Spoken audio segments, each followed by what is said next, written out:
Time to buckle up for this Bear Down, part of the Coach Steve Show. Zach, what's up?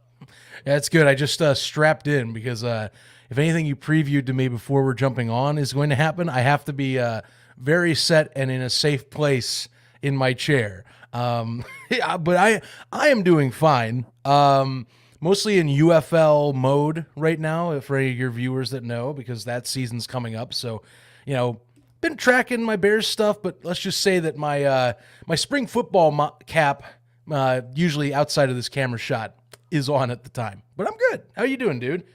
Oh, I'm fantastic. Basketball's over. I start softball tomorrow.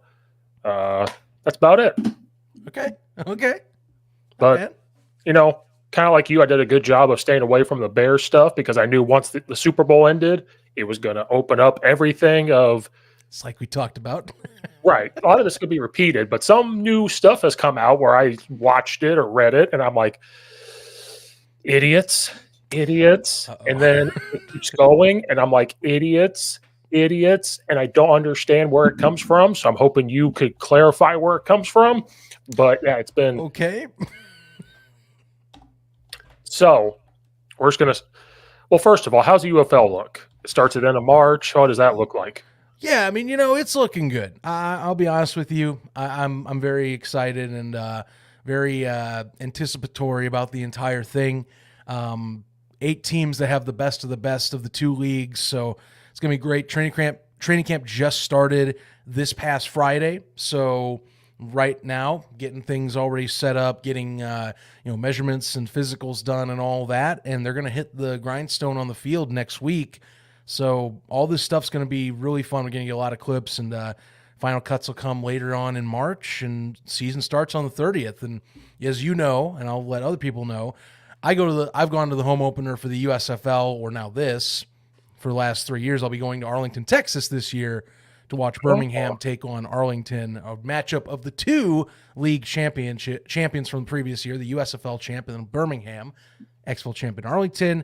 It's going to be a really fun game. Down at Choctaw Stadium, the former Texas Rangers facility, they converted it to a football stadium back in 2020 when the XFL originally moved in, and they've been using it now kind of as the UFL's main facility ever since, the XFL relaunched last year. So fun times. Yeah, everybody's practicing there, and, season's right around the corner, so you can clearly tell I'm in Bears gear right now. It's because we haven't talked Bears in a minute. But, dude, I'm in, like, spring football, alternative football mind like I usually am about this time. NFL, we got the draft coming up in April. I can wait till then. That's the next thing, but I got time. Yeah, I'm excited because they said football's over till August. And I was like, no, there'll actually be some football on. It may not be. It's never over. That's the secret that no one wants to tell you. Even with the UFL, they got Canadian football. And if you want to go, there's actually a fun fact. The modern day reincarnation of the NFL Europe, called European League of Football. For anyone that doesn't know that exists. That plays in the summer, and actually, its championship game is usually around week 1 or 2 of the NFL season. So, yeah, football doesn't end. Just if no one knows that, your audience doesn't know, they should know. Football doesn't end. Professional football. It's a 365 gig anymore, 366 on leap years. We know damn well. It's a year-long job, and they play year-long. It's good stuff. It's a great time to be a football player and coach in this world we live in. As long as the Rock swoops up, I'm good.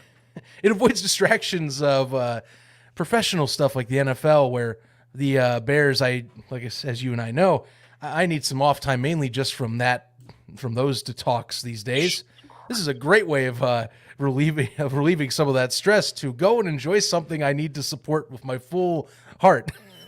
I do with the Bears, but it's a painful experience. I do get barbs stuck. It's been bad, and we all knew it would be. We said this a million times. When it comes to the offseason, what are they going to do? Should they trade Justin Fields? Should they draft Caleb Williams? Should they just draft Caleb Williams and keep Justin Fields and not trade the pick? And are they going to screw it up? What's going on? Blah, blah, blah, blah. And I've done a great job of staying away. Fantastic job. But all of a sudden, the past 2 weeks, it's been popping up. And I'm like, what the hell do I do? It's popping up. I'm seeing idiotic things. Uh-oh. And the things that just started to piss me off, again, just came up. And it was this video. I don't care if it gets flagged. I wonder if I can. Well, we're gonna see this, aren't we? It is a guy did a video showing Caleb Williams on a play, not throwing the ball to like 4 open receivers, and like now people start talking about this is why you shouldn't draft him because he does this. I immediately commented on it saying, I've seen Justin Fields do this too. And then people are agreeing with me. People called me, you're a coach. Like, what do you know? And all that stuff starts to happen again all over Twitter. And I'm like, a part of me is like, we've probably seen Tom Brady do it. We've probably seen Peyton Manning do it. So we'll get to if we should draft him or not. But this video just, I don't know why, pissed me off. I know exactly what video that is. And if it's the account that I am aware of, it's a different account. Look, there are pro Justin Fields accounts all over Bears Twitter that are just all about Justin Fields. And Justin's I think in terms of a person, is a great person, what I can tell, and is very athletic. And there's a lot of Ohio State people that love him too. But if this is the same video that I am thinking it is, then I've seen this. And look, I think it's a valid point. I think it's a valid point to discuss between, hey, well, if this guy's doing, I mean, Justin, we know Justin misses receivers too. Yeah, we're not having this conversation if this doesn't happen. I want to see this video. I'm sorry. I think you got a wide open guy. You got to take him. Like, you got to take him 20 out of 20 times on 1st and 10. And then what do you have up here? You have a stick with a basic and a hitch. There is no reason to be passing up this guy. Maybe you think they're going to jump it for some reason, but you're just jumping to conclusions. And then if you don't like it, what you're going to have to do in the NFL is you're going to have to progress back to your backside read. You need to go 1 to 2 on the basic. That's got to be your progression on this play with how they're getting it. You have a good pocket, slide subtly or up, and hit this basic on the backside. Because you got a freaking huge play. But he creates his own pressure by going out to the right, and then he fumbles trying to do too much. These are the things, in my opinion, that are red flags. Are you fucking kidding me? So what I'm hearing is there is no good option. Because if that is the case, and yeah, that's the exact account that I knew the post was from, is from this guy. Because this account, I mean, it says right on the face, it says Justin Fields Fan Club. And the guy gets a lot of good tweet reactions and such from posting Justin Fields being an athletic freak. We know he's an athletic freak. No one's telling you that differently. Now, to this video, and then I'll let you go on your rant, and I'll be basically playing therapist for a little bit because I knew this was coming. I mean, you know what that makes me think? We're screwed. How does that improve Justin's stock? Because, as you point out, and I agree completely, the opposite answer is not, oh, well, Justin is the solution. Here's the truth. That means we're effed either way. We are screwed either way. You basically told us we're either going to draft a quarterback who does similar things to the quarterback that we already have. So, that almost makes me say, and this is a dumb thing for me to say, that argument almost makes me look at this and go, oh, so you're telling me to pick up and sign Kirk Cousins then? Because, screw picking up the quarterback that does the exact same problems our quarterback does. Let's pick up the guy that actually hits reads. But then someone will say, you're nuts. That's dumb. We aren't going to overpay. Ryan Poles wouldn't do that. And I'm like, well, hey, you're telling me that both of these are dumb ideas. So let's go for the one that's the certainty then? I mean, what do you want me to tell you? Like, that's to me lunacy. Because I agree with you. That literally is saying, well, we can't pick up the same thing we have, so let's keep the same thing we have. What? Well, I'm going to try to take a deep breath. I mean, this is your time now. I will be here for support. I have put my piece down on this.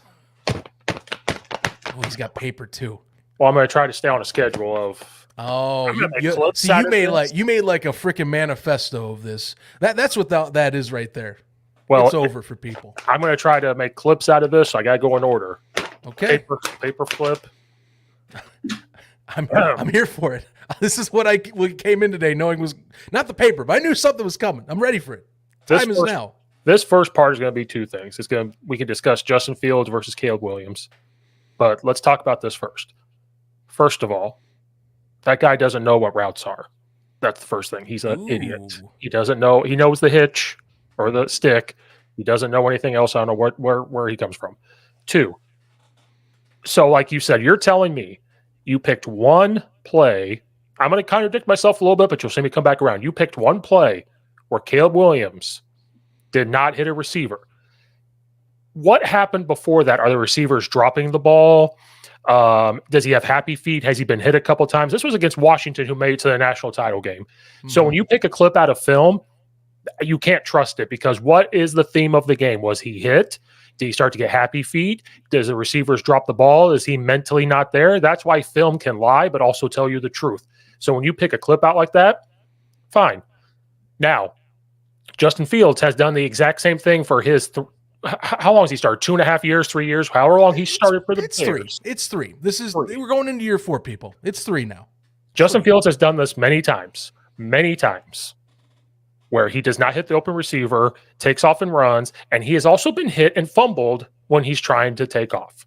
He has done that before. So like you said, you're straight up telling me that we should not draft Caleb Williams because of one play, because he does those red flags. This is a red flag. Okay, my red flag when Justin Fields played Northwestern and had 3 interceptions. That should be a red flag. Oh, when he played Indiana and could not almost defeat them without his defense. That should have been a red flag. That was my red flag game. That was the one that sounded the alarm where I was having problems with it. It was that game in particular. So you want to talk about red flags? Idiot guy with some weird microphone that's right up to his freaking face, sponsored by Sleeper. Shut the fuck up. You don't know what you're talking about. And I do not have time to do this. I have all the Bears film. I could easily pull it up and show how Justin Fields does not do the exact same thing in the NFL. If I had college film, I could show you probably a couple times where he did that. Oh, wait a minute. He did against Northwestern. And guess what? They almost lost. And oh my gosh, he had first-round draft pick wide receivers. He had first-round draft pick offensive linemen. He had 2 running backs that averaged over 130 yards per game. 2. These are red flags. So these type of videos have been popping up, and it's been pissing me off because it doesn't make sense. And then, like, I'm glad you said that because it didn't make me think. So you're telling me to not draft this guy because we drafted and we're going to have the same person that we already have now. Right. You might as well just pay Kirk Cousins with your cap space and just pick up Kurt. If we're talking about missing receivers, don't even talk about Justin. Just go pay Kurt. Just go into the draft who you need, get Kirk Cousins, and just light it up. If that's all we're talking about, that video, if we're going to just go on the video, kills off both arguments then. Screw it. Trade back. And then find someone else, because apparently both your options right now, if you're just not going to trade back, suck, is how I look at it. At least they can potentially suck. Now, the Fields crowd will tell you, well, it's year 4. We got Shane Waldron coming in. That's going to change this whole thing. And credit, he helped Geno Smith. But guys, I give 3 years because generally the Rich Gannons of the world do not exist in mass. The people that go through the first several years and then make their way back all of a sudden in a flick of the wrist don't exist. They don't exist on a regular basis. And the closest thing that maybe might happen, is Baker Mayfield. But guess what? Justin has never put up numbers like Baker Mayfield to even justify me putting that conversation into this. I just find that hard. That tape just makes me say, screw it, just go pay Kurt. Just go pay Kurt. You might as well, get Marvin Harrison, basically make Marvin Harrison Jr. your new Justin Jefferson, along with a DJ Moore, along with a Cole Kmet. Just give Kirk Cousins a great line and boom, let him sling it. You got the running backs. I mean, what is wrong? Is it the money? Because if it's the money, well, hang on a minute. I thought we got this big capital. Can't we spend the money? Like, am I crazy? Kurt's not that old. You can get a 4-year deal out of him and get 4 great years and possibly compete easily for the NFC North Championship, for the division. Like, am I nuts? That video basically makes me say, screw it, go use your cap space. You got a lot of money on your hands. Well, what's the argument that's wrong here? But that's what it came down to is, should they trade Justin Fields or draft Caleb Williams or do something completely different? Last year, if this was last year, that Caleb Williams, I would have said maybe you consider drafting him. This year, watching him play, USC, I think, went 7-6, and the way his leadership showed, I say you don't draft him. I say you don't. You know what? Get McCarthy out of Michigan. I don't even care anymore. Get him out of there. Shoot, man, that would be my alternative. If you want to do quarterback, because to me, here's the other thing. You can't leave this draft without at least one QB. I'll give you that. Like, hell, you can do it that way too.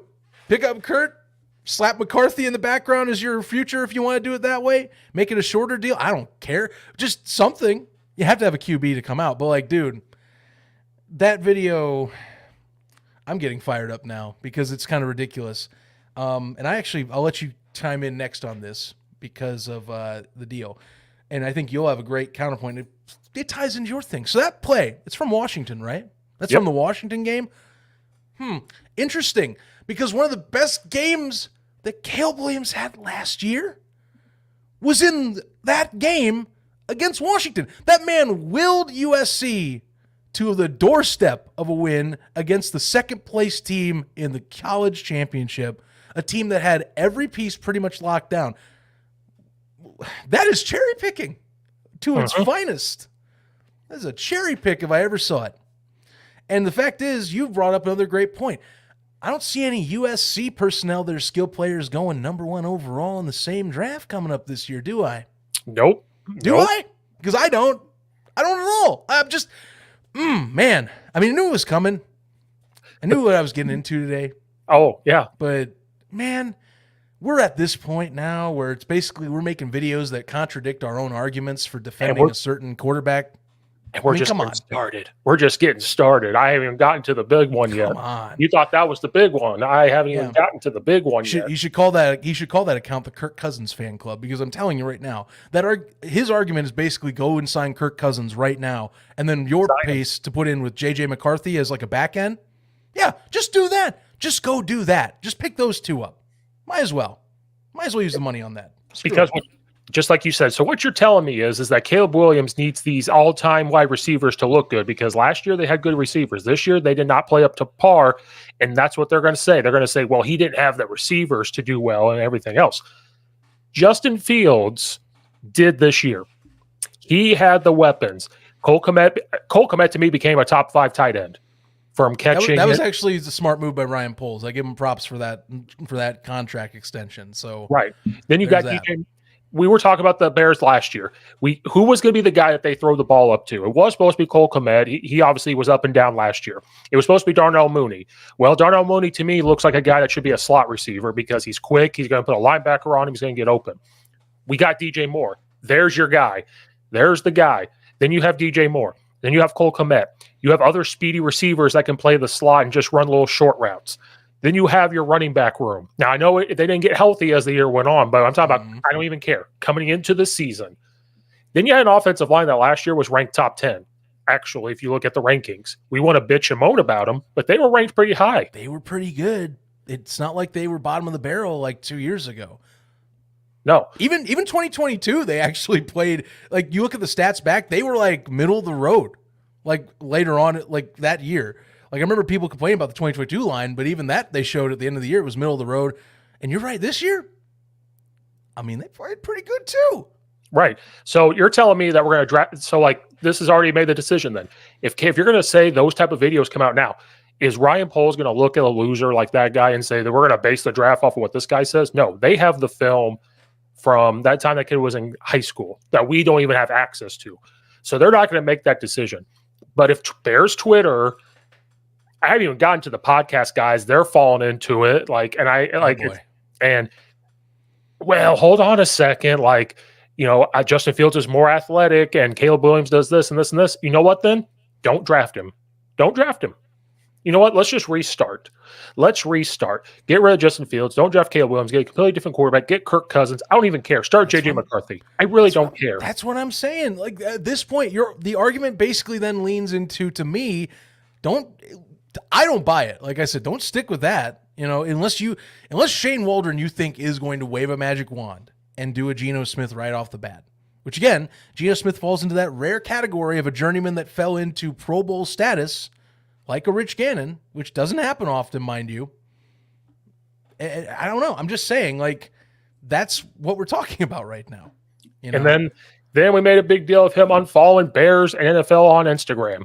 Then he hopped on that podcast and said, well, I did it because I need to get away from seeing that stuff. Okay, then mute the accounts. I don't know. I actually thought that was a G move for him because, I mean, wouldn't you do the same? Or am I wrong? Or do I misread you on this? Because I thought it was smart of him. Like, that's got to be his whole feed, right? Like, just hearing people say, like, get rid of him, keep him, get rid of him, keep him. I don't know. Maybe. But I was a little different on that. I see both sides. I see where he's being immature about it, and he's going to use that as leverage. Like, hey, I'm going to unfollow, because we use social media as this big thing. Well, if they unfollow, that means he's done, and it means all this. Yeah. I didn't make a big deal out of that. Everybody else did around, and they're like, what does this mean? Does this mean we know that he's done? Does this mean that we know this? And I'm sitting there. It made me mad because it didn't make me mad. Like, this is something that doesn't make me mad. They blow it up out of proportion because ESPN and Fox have nothing else to talk about. So they're going to talk about this. The big one that I started to see is TV media personnel people and Twitter. If Justin Fields goes to another team, they are Super Bowl bound, is what they're saying. Straight away. Mike Greenberg was one of the first ones. You put Justin Fields on the Steelers, I think they're a Super Bowl contender. And then it just trickled down where now people are talking about. I think RG3 said this is going to change the NFL forever if they trade him or do whatever. This is one of the biggest things to ever happen. RG3 is an idiot. He is an idiot that's had too many concussions. That is an idiot. I don't know how he has a job on TV. That's what I think. I think he just – I do not like RG3. I loved him as a player, loved him then. He got into TV. He goes with the narrative of whatever ESPN and Fox, mainly ESPN, tells him what to say, goes with it. Stephen A. Smith's of the world, idiots. He's a clown. Like, all these people are just wanting him to be good so bad. Where do you come up with the idea that if you put him on another team that they're going to the Super Bowl? If that was true, the Bears would have went to the Super Bowl this year. Well, I can already hear Twitter. Well, look at the offensive coordinator. Look at the players. Look at this. Like, he didn't have a chance. Shut up. What makes you think number one going to the Steelers makes him a Super Bowl contender? Well, that's yeah. Putting him on Atlanta Falcons, what makes that a Super Bowl contender? This is not Tom Brady, where if you back then put Tom Brady on a team, you're talking Super Bowl because of what Tom Brady can do. Peyton Manning went to the Denver Broncos, Super Bowl. Before we knew Russell Wilson was going to suck, they put him on the Denver Broncos, and what was the first thought? Well, they're going to compete for playoffs and maybe try to get to the Super Bowl. You know, like, where does that aura come from? What has Justin Fields proven that he can do those things? They wanted Justin Fields to be Lamar Jackson. Lamar Jackson is not all the cream of the crop either. I really think Bears fandom wanted him to be Lamar Jackson or a Russell Wilson. A Russell Wilson that could throw the ball, make certain runs when he needs to. And I don't know where all that came from. Like, I pulled up stats. Like, Lamar Jackson, he has 15,000 passing yards. He only completes 64% of his passes. Justin Fields has 6,674 in 3 years. He completes 60%. Jalen Hurts has 11,000 passing yards. You want to bring up more stats? CJ Stroud's better. Why is he better? In this year alone, 4,108 passing yards. That still is. That's one of the most. It is arguably I would say the most insane rookie season I've ever seen in my lifetime is C.J. Stroud last season. He has almost straight out like that. He almost has as much passing yards as Justin Fields does. Well, look at the offensive coordinator. Look at this. Shut up. The best players overcome those type of things all the time. All the time. But I don't know why we want him to be like Lamar Jackson either. Lamar Jackson's 2-4 in the postseason. Yeah, I mean, yeah. I think that they want the success. My thing with the whole Jackson thing. Look, a lot of why any of the fan accounts or fans I talk to that love Justin. First off, the personality is the guy is a very friendly and forward person. I agree with that. Look, I think anyone that a fan can relate to, you're going to have people that are going to be fans of them. Like, let's be frank, there were a lot of fans of Mitch Trubisky when Trubisky was around here that didn't want Mitch gone. Now, people seem to forget about that, but Mitch was a very similar type of guy. He was for the team. He was a very friendly guy. I think the difference is that Mitch to a point almost became like for the team over dependent, whereas Justin did later this year start kind of showing signs it was against, and he was formed for his own interests, but still tried to resist that because of public pressure. Chicago is a very intense market for media. We all remember some of the comments about coaching earlier in the season that got him into hot water. But part of it's the personality. And I think just look, everybody pulls up the same two things for Justin Fields. And it's why people gravitate, I see as well, to him. It's because he's fast. When he gets an open field, dude's quick as hell. And I get it. I've seen these plays too. Dude is insanely fast. Okay. When he's in running and he's able to run, he's fast. However, teams have adjusted to running quarterbacks more so over the years. Still isn't perfect science, but people work on it. B, you can't always run. Eventually you got to pass. It just doesn't work, which leads to B. The other part why people love Justin Fields, and it's again, just based on everything I've seen over the years, that cannon of an arm brings so much to the conversation. It has been 3 years, Steve, and I still see people bring up film from that 2019 matchup between Clemson and Ohio State, where he goes off on Clemson.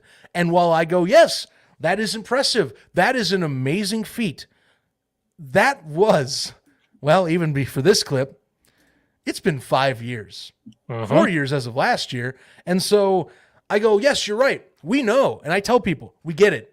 He's got a cannon of an arm. This dude can sling it deep. Here's the truth. You can't always do that in the NFL. You have to do dump-offs and intermediate passing game. And while I will say he improved in the dump-off game last year, he definitely started to, intermediate passes for him are still hit or miss. And that's a lot of NFL QB's bread and butter is intermediate. Tom Brady, for most of his career, up until his second act with New England going into Tampa Bay, was a freaking middle of the field, mid-game passer, bread and butter guy that would dink and dime you down the field and basically death by 1,000 cuts you. Yep. He was smart like that. I have not seen that from Justin in 3 years. And I don't think the NFL has seen that from Justin. Now, people still go to those attributes of he's a great runner. He has the deep bomb. That's fine. But again, good defenses, they don't allow those explosive plays all the time. You eventually have to take what the defense gives you. Justin has not done that enough to where it justifies to me saying that he's going to be a guy that the Bears are going to lean on as getting him to the promised land. And the North is getting harder, man.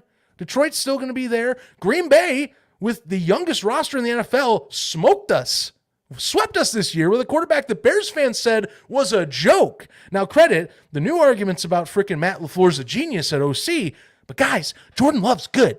Jordan Love knows how to pass to people. Yes, he underthrows sometimes, but the thing is, he does the stuff Justin Fields can't, which he takes the defense's things that they give to him, and he has been slinging it. If it wasn't for C.J. Stroud, we'd be talking about Jordan Love in his first true year starting. More. And they still do.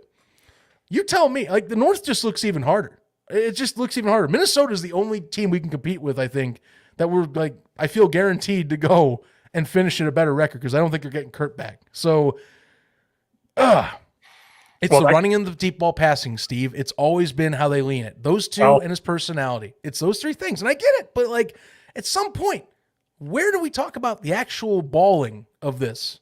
Well, Mitch Trubisky's stats. His first year at the Bears, 2,193 passing yards. Second year, 3,223.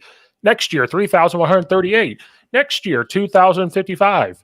He played better than Justin Fields has when he was with the Bears. Now, I know it's fallen off since. If you can't have better stats than Mitch Trubisky, and you can't do that, and that goes to a great point. I even wrote it down on here. I have two other things because I started to see this.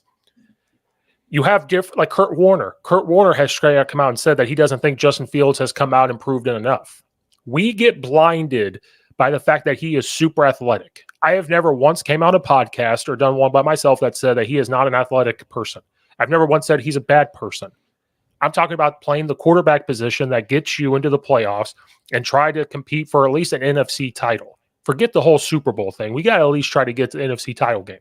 We haven't been there since 2018. with Mitch Trubisky, mind you, like you haven't done it since. Stop being blinded that he is super athletic. We get blinded by when you're making food and you get a little flash in the pan and it excites you and you're like jumping up like, oh my God. Yeah. When he breaks away a 60-yard run for a touchdown, that's the flash. We're like, oh my God, did you see that? He made a super athletic play. Oh my God. Cool. I love that because that puts defenses on their toes. Mm-hmm. But guess what? Are we looking to just kind of compete? You know who else does that? Lamar Jackson. Then what happens to Lamar Jackson in the playoffs? That flash in the pan is gone. He might do something, but they're like, hey, you have to beat us in the game that you struggle at the most. That's what a defense is going to do to you when you get in the playoffs. You know who does that to us very well? The NFC North. Why does the NFC North do that to us so well? Because we play them twice. When you play a team just once, they're worried about other stuff. You know, they're worried about this. They're worried about this. So sometimes they're not always going to stop you. But you cannot live and die by him just taking off and running. Oh, well, the pocket broke down, Steve. He had to run. Bullshit. Sometimes it does. Sometimes he forces it upon himself. Why can't a defense just cover up our receivers good? Why does it always have to be it's the offensive line's fault? What if the defense just covered everybody up and Justin Fields had to take off? I love that where if it's 1st and 10 and he's back there for 5 seconds, gets 3 yards. Love that. But we cannot sit here and say just because he's athletic means he's a good, quote unquote, quarterback. That you can't say that. Well, look at Jalen Hurts. Jalen Hurts is the one argument you can make where he has a ton of athletes around him. But they do not always run him. They do a little bit. They want him to pass. They want him to dink and dunk. That's kind of where they want him to go. But guess what? That's not his strength either. So when the defense says, hey, we're going to live and die by you dinking and dunking, they're going to live and die by that. And that's what they do. Hurts' stock took a massive hit last year, too. Oh. And, you know, I mean, credit. He's not as much a runner as Fields, but it certainly did not help his case. I mean, on the Justin Fields discussion, like, I don't know. I want my guy to bail out of the pocket when it makes sense. You know, my thing is, though, when it gets down to it, good defenses don't, and we saw this last year, you know, good teams don't allow that stuff to happen. You know, that's just what it is, you know, and it's funny. I think a lot of us overreact to, like, we play this, like, lower level opponent, you know, and we either beat them up really good or we beat them close and we go, oh my God, this is it. But then we play someone like a Green Bay or like a Kansas City or something, and obvious flaws get exposed. And it's because why? It's because it's good coaching. It's obviously adjusting to what the personnel is. You know, you know, it feels like very feast or famine. And I mean, I've been dealing with this for several years. You have too, where it's just like, I get it. We're desperate. As a fan base, we're just desperate to get back to a consistently high level again.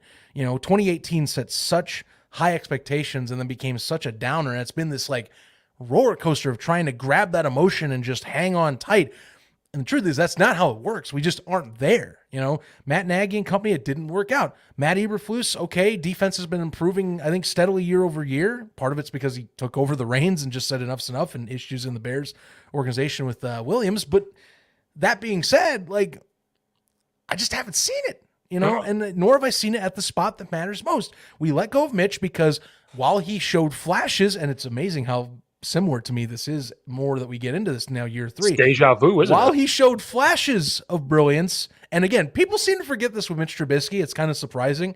But while we show flashes of brilliance, it's not elite flashes of brilliance, and it's not consistent flashes of brilliance. They come in batches. You get a good game, you get a bad game. You get a good half, you get a bad half.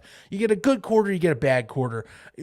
Jekyll and Hyde. We've had 2 straight quarterbacks that are Jekyll and Hyde quarterbacks. Yes. And I don't get how we continually are like, well, no, just hang on. Just give him more time. We've done it with both. People, again, it's amazing how short-term memory some people are between these two.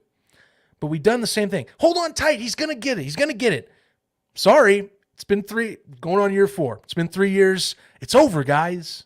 It's over to me. Like, let him go out and explore his own way and see if it works out. Mitch, it didn't work out in Pittsburgh. Now, credit, you can talk about Pittsburgh wherever you want. You can talk about Matt Canada or whatever the hell that is if you want. But truth is, didn't work out. But he was given a second chance. went to Buffalo for a spell to get himself right, and then went to Pittsburgh and it didn't work out. Now it's time. I think for Justin, it's time. And I'll tell you what, want to double check anything new with these rumors? Well, Albert Breer is saying that there is a lot of push by the Bears to get a trade done during the combine. They want apparently to move on and start focusing on evaluations sooner rather than later is what it sounds like.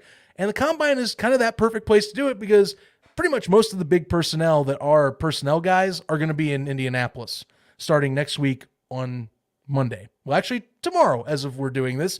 So yeah, kind of important to start laying down the groundwork. He says, and this is Steelers Now reporting it from SI, that the bones of this are being laid out. It's going to come down to price and how they view it, but it can go anywhere from a first-round draft pick, some people think, to a day 3 pick. So either way, there's a lot of rumors saying that they're trying to get this done. And, I mean, does that not tell you the story? That we're also talking the same thing? That, sorry, it's been 3 years. It's year 4. We're getting a new OC. Time to pull in the reins here, Right, because we talked about when they hire a new OC, this kind of tells us. And I think I told you, if they hire the guy from Seattle, it's going to go either way. That's going to be the one where I don't know which way it's going to go. I have no idea. And they're saying the right things. They're not going to come out and say they're getting rid of him. They're not going to come out and say this. They're going to move. They're saying the right things. But if we did not see incredible jumps each and every year, if it's exactly the same, it is either time to move on or you just keep them and say, we know what we have. Just see what happens now.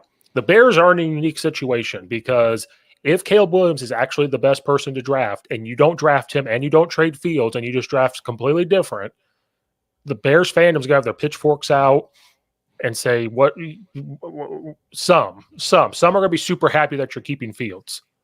But then others are going to say, well, wait a minute, you're not drafting Caleb Williams, who's the best player in there? Oh, well, you didn't even trade and get something for it?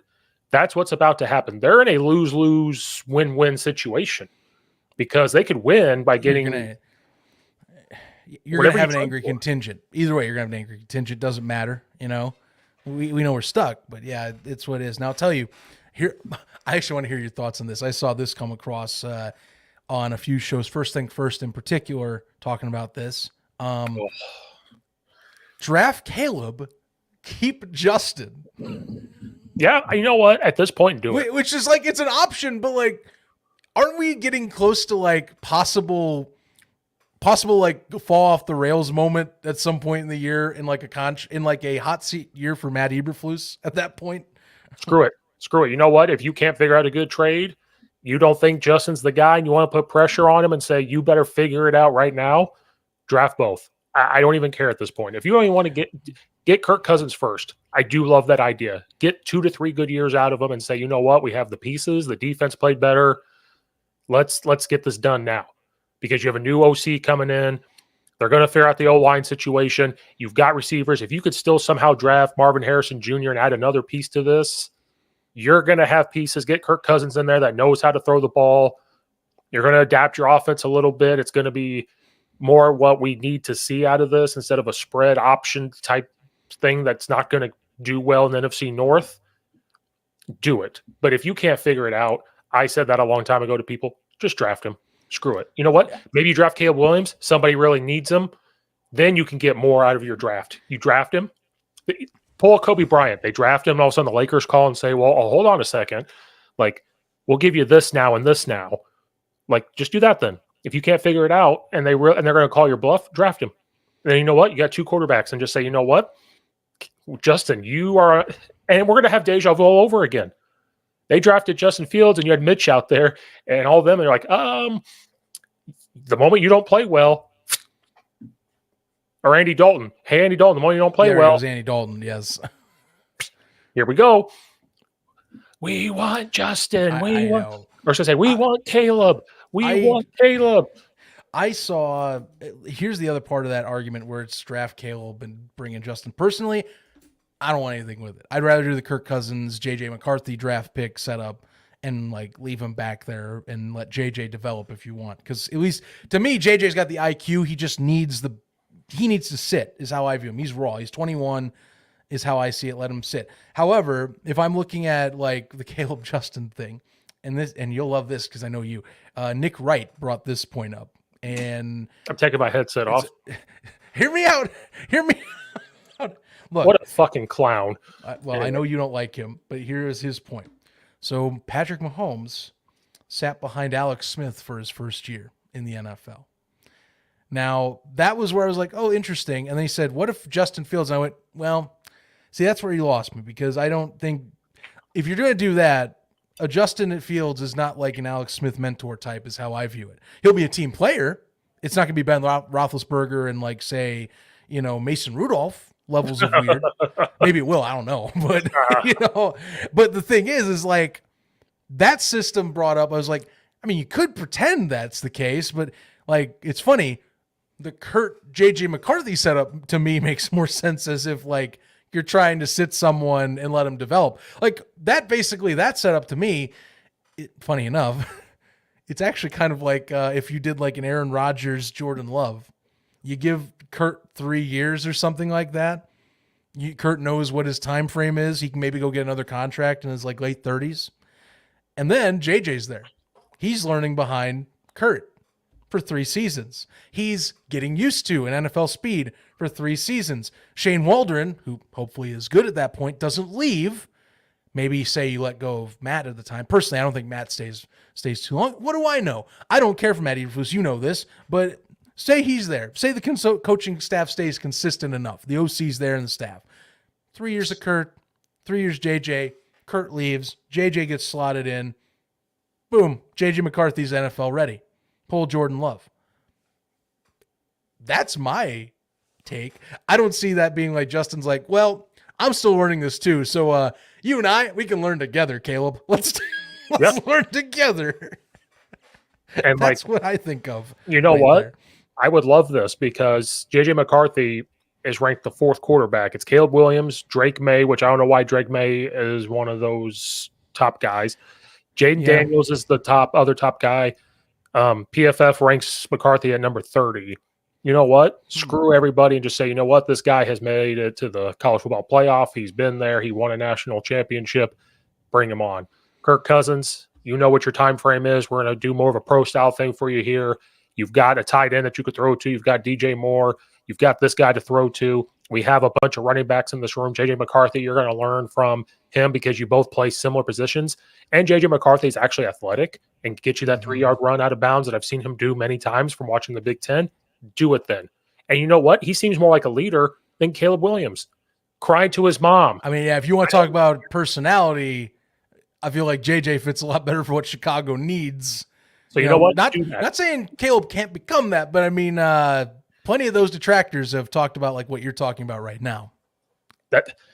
I think to me, I don't know how he's still number 1. I mean, I don't get it. I don't understand why. Don't get it. And I feel that if the Bears get him, it's going to be all over again. We want him to be good right now. We want him to be this right now. You know, the Stephen A's of the world who averaged 1 point a game in college basketball, like this type of thing. I can't do it. I will literally probably drop my fandom. Like I'm that close to just dropping it and just I've been thinking about not having a team and just watching the games. Be like, I don't need to be a Bears fan.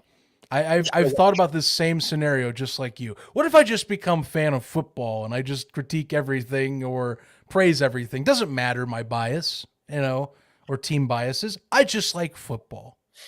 I'm considering it, or I'm just considering being a bandwagon Lions fan and just sitting back and not having a full interest. Be like, if they lose, they lose.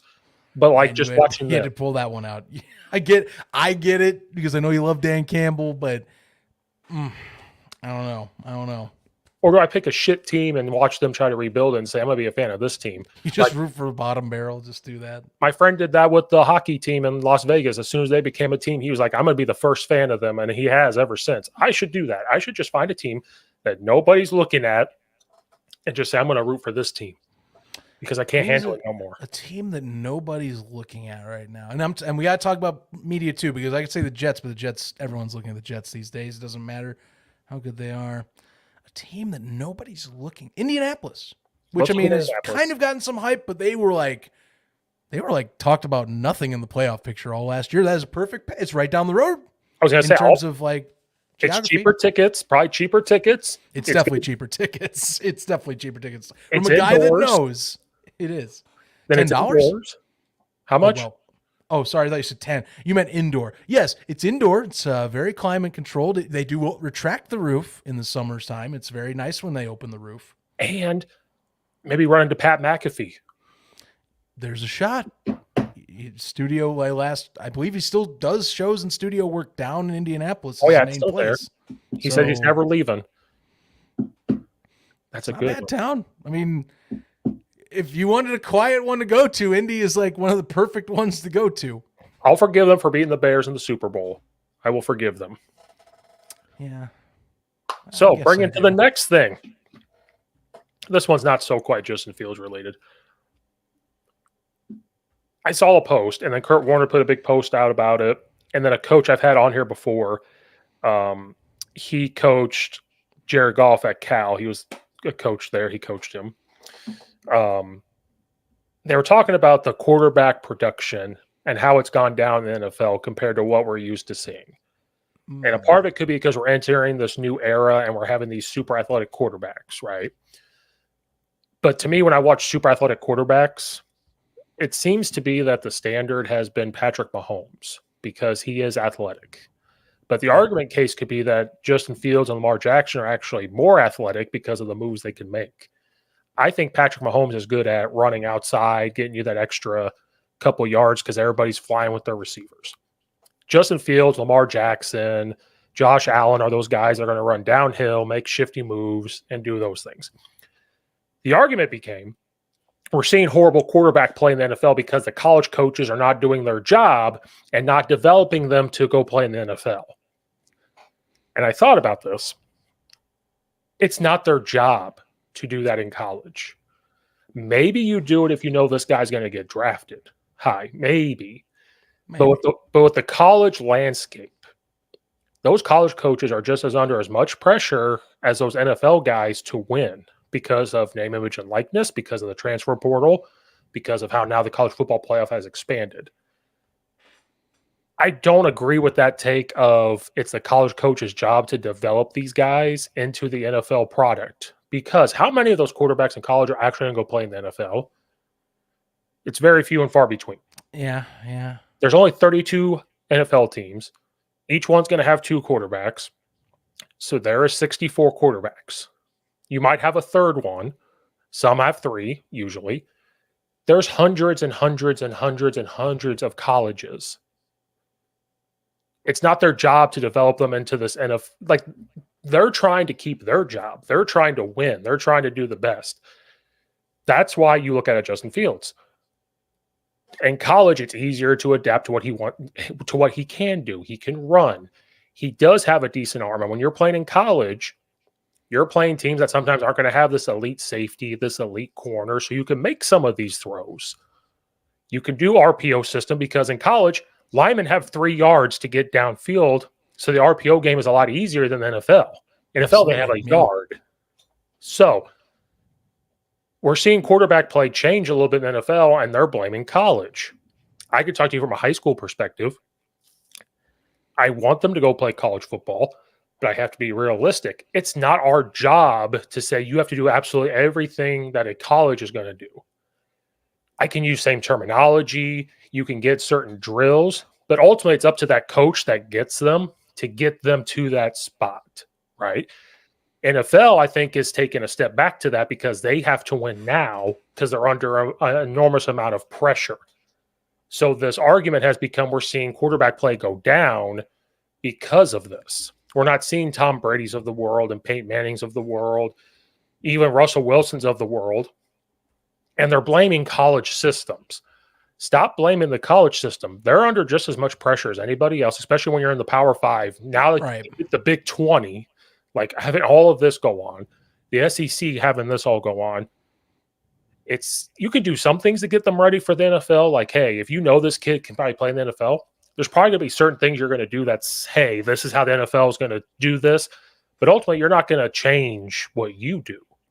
And that's another argument I've been seeing is that Well, Justin Fields is like this because of Ryan Day. And my argument was, what about CJ Stroud, though? What about that? And now the standard has been Patrick Mahomes. I'm sorry to tell you, Patrick Mahomes is not a running quarterback. He wasn't a running quarterback at Texas Tech.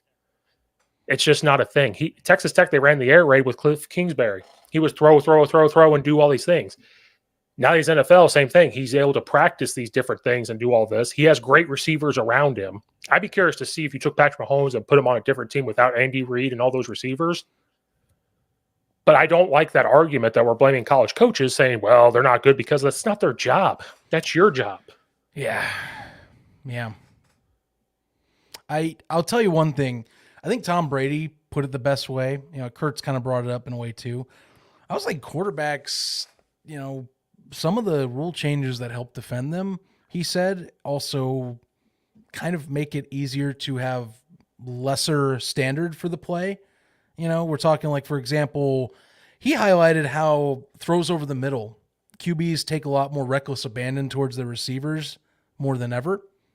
In terms of saying, well, I'm just going to throw it in the middle because even if he gets hit, they're going to call a defenseless receiver penalty on it even more than they used to. Yep.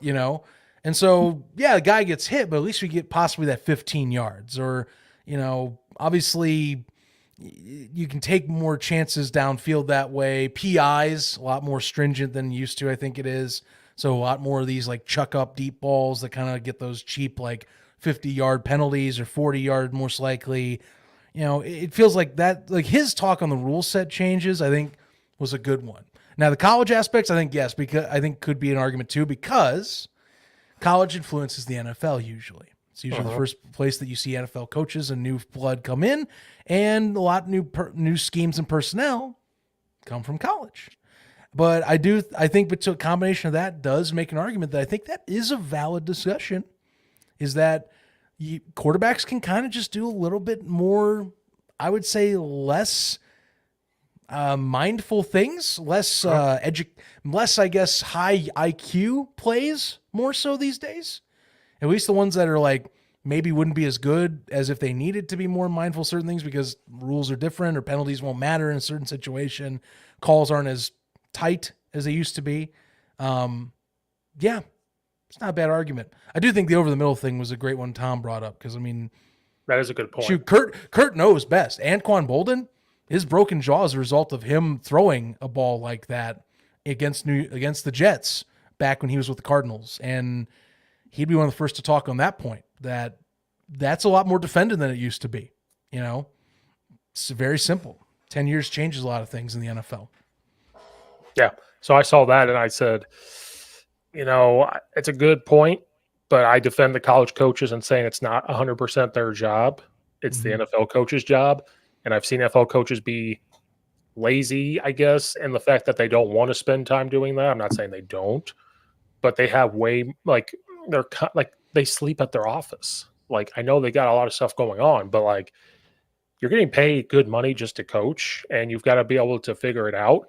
But it is also tough to coach a kid that's done something for 3 years or 4 years and then try to get them out of it. Yeah. But I think about from a high school perspective, like, if I know this kid may not play college ball, you're not going to do 100% everything that a college does because you don't have the same time. You don't have the same athlete. And, we do the best we can. Like, I firmly believe in looking at college coaches, doing some of their drills, taking maybe some of how things they say and say, this is how it's going to happen. This is how a film room is going to work. But ultimately, we have to do what we have to do as well. So Kurt Warner talked about it a little bit, saying that they're not getting taught the same things in college. Look at the read progressions. They're not getting taught the same things as like NFL guys do and everything else. And, I don't know. That was just an interesting point that I saw. Yeah. Grander discussion on the QBs. It's that simple. I think we're just the spot, the position, and players and how they operate. It continuously evolves. It's how it works, And the college point, and you're a coach, but I think this is very much simpler to explain, just given how college programs are. Look, it's about winning for them. Like whatever works is what's going to be what's asked of a player to do in that system. It's why when we talk about quarterbacks and why we talk about like that position in particular, it is so hard to evaluate from college because of the fact that, you come out of an offense and NFL offenses are different setup with how they want things done, and the talent level is higher up, and things have to be faster paced right out of the gate. Not to mention, like you talked about, NFL coaches, they do whatever the hell they want. They'll mix up, they'll mix up two different sets if they want, or hybridize offenses even more so. It's not just one set strict system. Spread offense is becoming more popular in the NFL, but it still isn't the main thing in the NFL. Same thing with spread, air raid, you name it. It's not the de facto yet. It is increasingly becoming, I think, more imposing on the NFL for offensive scheme, but it's not the thing, So coaches and quarterbacks, they try and adjust, but like the truth is defenses are still keeping ahead of the game, and they always find a way to correct how an offensive mind from maybe college or how an offensive concept from college comes over and changes the game. It's how it works.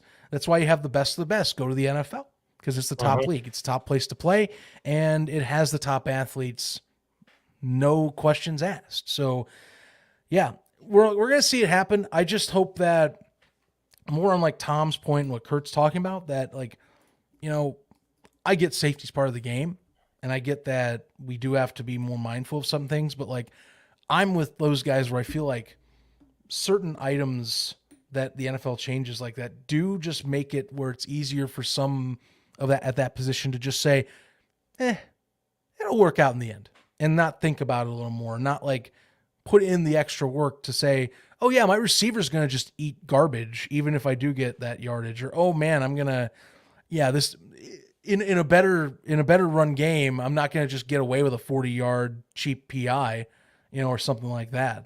Right. It's Coach Tony Franklin. He coached Jared Goff at Cal. He has his own system, and I've had him on the podcast before. It's a long post. It's super long. He said the idea that high school and college coaches' jobs is to prepare their quarterback for the NFL is incorrect. 99.8% of high school quarterbacks will ever play in the NFL. 98% of college quarterbacks will never take a snap in the NFL. So therefore, your game plans, teaching techniques, etc., based on the 1% would be incredibly selfish and self-defeating. The goal of a high school and college coaches for their quarterback and other players shouldn't be around the NFL. It's teaching life skills, making dramatic and continuing impact in their daily journey, winning games by highlighting their best skill set, working to correct their flaws, and make certain that every player they coach understands and has experience getting up after getting their ass whipped. And I thought that was a great point. Good quarterback coaches, offensive coordinators, head coaches adjust to their quarterback's talent as well as adjust to their talent. They adjust or around certain NFL old school schemes will never work in high school or in certain college programs because their talent doesn't allow it. Great coaches adjust scheme to fit their quarterback. It's long. But like he goes into super depth. Yeah, damn. Makes good points. He's coached quarterbacks for a very long time. He consults with high school coaches. High school coaches become more creative with tempo, RPOs, and playing to their best athletes at the quarterback position, and the game has never been the same ever since that has happened, which is true. NFL and college viewership is the second highest ever in 2023. College football viewership went up 28% over the last 5 years. Blah, blah, blah, blah. I mean, look at this. Like it's just long. I mean, that's a lot of points. I mean, I don't think I've seen many long X posts like that. That's like a Facebook post. Oh yeah, I saw one. I consider reaching out to him again to come on to talk about it, even though he'll put me in my place when it comes to this stuff because he's way smarter than I am. But this is where it got my brain moving and thinking. Kurt Warner put it out, but Kurt Warner just wants to have a discussion. Like that's all it was. Kurt Warner responded to this. If I can get my mouse, because I'm an idiot. He responded to it saying, "Thanks for the post. I appreciate your thought. I understand that not all high school and college players will play in the NFL or next level, but I still feel the coach's responsibility is to help prepare the ones that can." So that's kind of where I said, if you kind of know, maybe you adjust. Because Kurt Warner coaches, and he goes, as a coach, I have the responsibility of coaching to all my players and what their skill set and potential is. For me, to do not is selfish, in my opinion. It's not just about winning for me, it's about coaching, and maybe I just see it differently. The schemes and stuff, we can have a long discussion about. I feel strongly about it because I coach high school guys too. I always coach to the smartest players, not the opposite. And so I feel like you can make an argument for both. But coming from 14 years of experience of coaching high school, it is hard to sit there and say, like, oh, I'm going to coach this kid exactly like a college kid. Maybe you can adjust to that, kind of. But yeah, that's still an up in the air thing. Like, yeah. Like, for example, I'll give you an example. Jimmy G was at Eastern Illinois. His first 2 years, they were not good. They were like 2-7 and everything else. Dino Babers gets there. He brings that Baylor style of offense. Boom, boom, boom. His junior year just ranks it off. Going into his senior year, which this is, way back when, it was his last year. They were talking about him being drafted into the NFL. I think for Dino Babers, it would have done a disservice to the whole team if he would have sat there and said, okay, this guy might go to the NFL. I have to tweak some of the offense. That would have been a disservice to the whole team to say, okay, well, this is what we did last year. They obviously tweak things.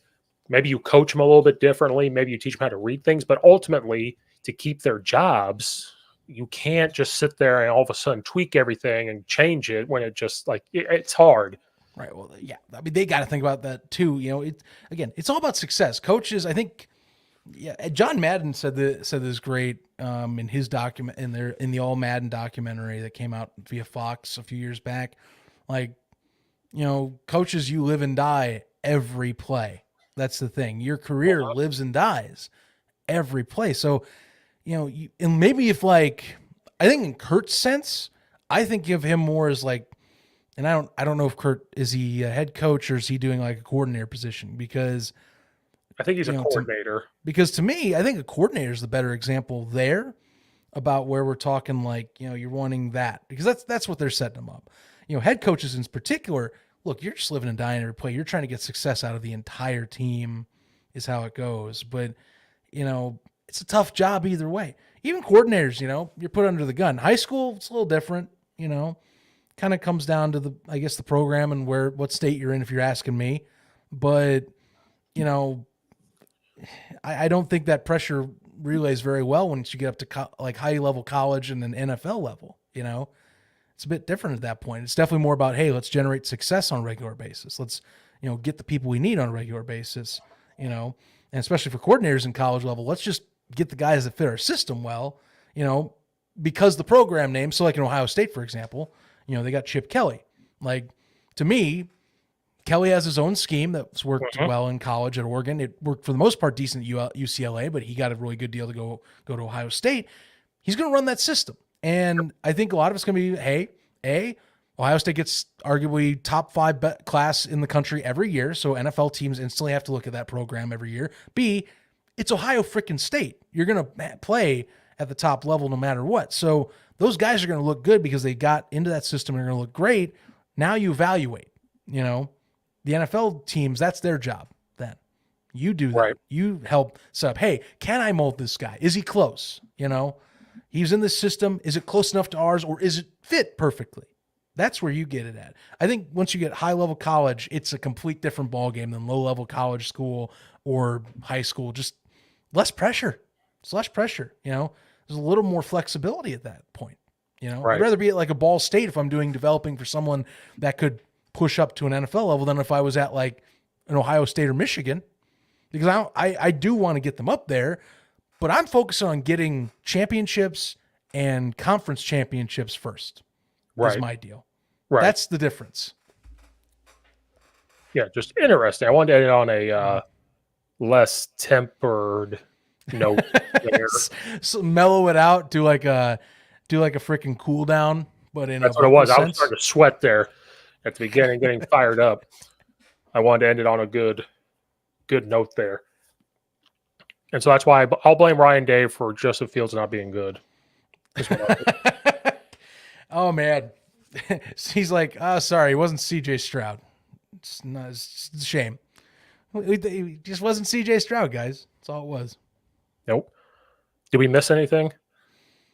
Well, duh. We can't go leave the show without this because I told you about this. quick thoughts on Eddie Jackson, Cody Whitehair being let go. Oh, Eddie Jackson. Kind of shocked about that one. But I can see why they're kind of deciding to move on. Been there a while. He was injury prone a little bit there, wasn't he? He was a little, I understand that. Cody Whitehair, it was time to move on because who does everybody want to blame? Him for a lot of things. Mostly him last year. Or Lucas Patrick. It's one of the two. It's like the main scapegoats last season. So Eddie Jackson, I'm more like shocked-ish about because you could have kept him around. He could have been a leader. You rotate him, but you have to pay him, and then they're about to have to pay other people. And so probably more of a money move, even though we have all this money. It is kind of a money move because they have a lot of decisions. Who do they pay? If they keep Justin Fields, he's going to come into a moment where do you pay him? Do you take that money and push it towards Kirk Cousins, that type of thing? Like, what do you want to do with all that money? Are you really saving it? Then the next year go really deep into some, like, I don't know what they're doing, but I don't know. I'm still indifferent. Yeah, I mean, to me, like, I'm gonna miss Eddie. But you know, it kind of felt like it was time for a change. You know, I thought that, you know, he's given some great seasons. Injuries caught up to him a little bit at post 2018, but like, you know, no one's gonna forget his 2018 season. And, you know, I don't think anyone's going to forget some of the leadership he did bring to that position at safety. It's just, unfortunately, the contract he signed post 2018 year, he just didn't have enough to justify keeping it around. That's a lot of money for a safety in this league. And they needed the cap space to start kind of youthening up certain positions and possibly for other moves that they want. Because they have a lot of cap this year. And they're going to want to sign some guys and make some decisions on cap space. I think he was a definite choice. And Cody Whitehair, kind of similar vein, you know, like I'm just thinking back to 2018. Both those guys were crucial in those runs that year, in that run that season. It's just performance fell off for both in ways. Whitehair specifically, unfortunately, it cratered this year. Yeah. I personally thought, you know, I thought he did well. He started his career more in the guard position. They tried to make him a center. Honestly, if he got the snaps down, I thought he was a good center, but he just could never get the snaps right. And unfortunately, his talent at the guard spot degraded to the point where it's just the money didn't make sense. So, you know, Bears got a lot of cap back from those two. It's a shame because they put in a lot of good years. I think those are, you know, except for maybe last year with Whitehair, both were kind of, you know, fan guys that had respect for both of them. It didn't matter the play. And so, yeah, wishing the best for both. I think Eddie, I definitely think will be a guy that gets picked up, you know, maybe like a HaHa Clinton Dix to Chicago deal where it's like a 1 or 2 year thing and they see where he goes. Whitehair, I don't know if he'll be playing. I don't know if he'll be starting anywhere right away. He'll probably get on a roster, but I don't think you see his name called unless an injury happens at the guard spot. It's just a little later in his career now is all. Yeah, I don't think he'll start again. I think he'll be a backup leadership in the locker room type of guy. Kind of like at Detroit, you know, they keep some of those guys around, and you know, if he does, you know, come in, he's going to have a lot of experience. Hopefully, it's at a guard spot because I think he is a better guard than he is a center. Just a bit, but yeah, honestly, I really thought he was going to work out at center. The snap he could just never get right. I'm serious. I thought he was going to be the guy. That's all. Just could never get the snap right. No, he could not. But then it does open the door for the Bears. Who are they going to have at center? You know, I love Doug Kramer, but he's been injury prone. They haven't really put him in. Do they give him a chance? You know, do they put Lucas Patrick at center, which God help us all if that goes there? Do they draft a center? Do they trade for a different center? Do they talk Kelsey out of retirement and say, "Hey, come on over with Kirk Cousins"? We got to I mean, shoot, man, we got to do an episode here in the future evaluating the free agent market because I haven't even looked terribly hard at the O-line prospects. So we'll see. I know Bakhtiari's available, but Bakhtiari's injury prone. That's the only downside to him. You know. Yeah. So the rest of the O-line actually looks pretty decent. They're bringing a lot of guys. It's just the interior. That's the part. You had a young tackle. They started to not be as healthy, and as the season progressed, it seemed like the O-line and the running back room was the most unhealthiest position, I guess, there. And then on defense, we have a lot of young secondary guys. They can find a good guy in the draft. So to replace, Jackson is going to be tough, but you have some young guys developing. You've got guys you can get in the draft. Who knows what kind of trades they can make? Like, all of this stuff's up in the air. It came down to age and money. Like, they're looking at it going, okay, what you guys have done this. You're getting a little bit older. We paid you all this money. We've got to look at our quarterback position and money. We've got to look at this position and money. And again, only people that know what they're doing are in that office. And that's why Bears Twitter and these podcasts, they keep their businesses going by talking about it every single day. God bless them, but we can only speculate. We don't know.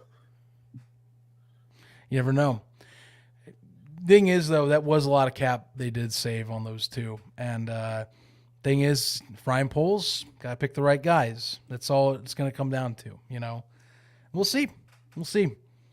Hey, maybe it does go to Kirk Cousins. I have no idea anymore. I just wanted to spark a little. I just wanted to spark the QB thing before we completely shot out of here. That would be fun. I'm all for it. Oh, man. Screw it. Well, Zach, thanks for being here. This is another Bear Down segment of the Coach Steve Show. Like and subscribe, all that good stuff. UFL will be here before we know it. Oh, yeah. So thanks, guys, for watching or listening. We'll see you guys next time.